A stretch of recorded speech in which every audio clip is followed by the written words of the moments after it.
Berbanding terbalik dengan atasannya, dua polisi di Padang ini viral usai rela nyemplung ke sungai. Dua orang polisi di Padang, Sumatera Barat viral di media sosial usai terekam video terjun langsung ke sungai untuk membantu evakuasi mobil. Video polisi yang terjun ke sungai untuk evakuasi mobil yang tenggelam dibagikan akun Cucu Eyang Naga _ pada Selasa 30 Agustus 2022. Dalam video terlihat dua pria berseragam polisi terjun ke sungai. Mereka rela basah-basahan untuk membantu evakuasi mobil yang tercemplung ke sungai tersebut. Posisi mobil yang tercemplung ke sungai persis di dekat jembatan. Walhasil, evakuasi yang dilakukan dua anggota polisi itu menjadi tontonan warga sekitar. Anggota polisi tersebut membantu memasangkan kait derek ke mobil yang tercemplung untuk dievakuasi ke daratan. Setelahnya, mobil berhasil diangkut ke dasar sungai menggunakan kait dan derek.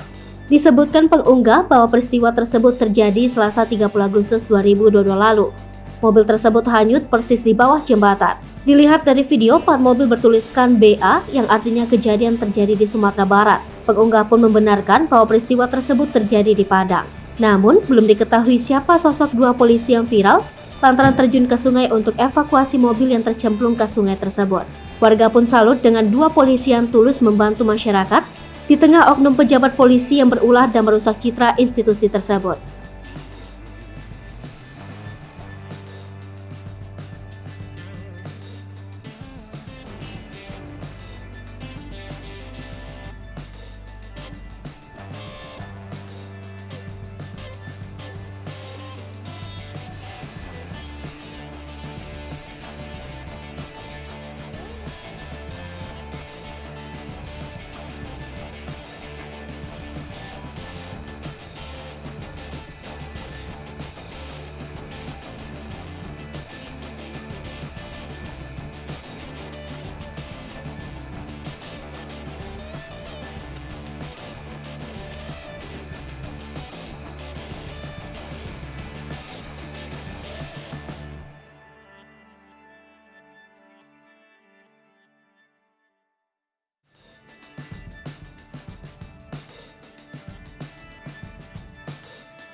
Hai pemirsa Sri Popo TV, jangan lupa komen, like, dan subscribe, serta tonton terus berita-berita terupdate lainnya ya.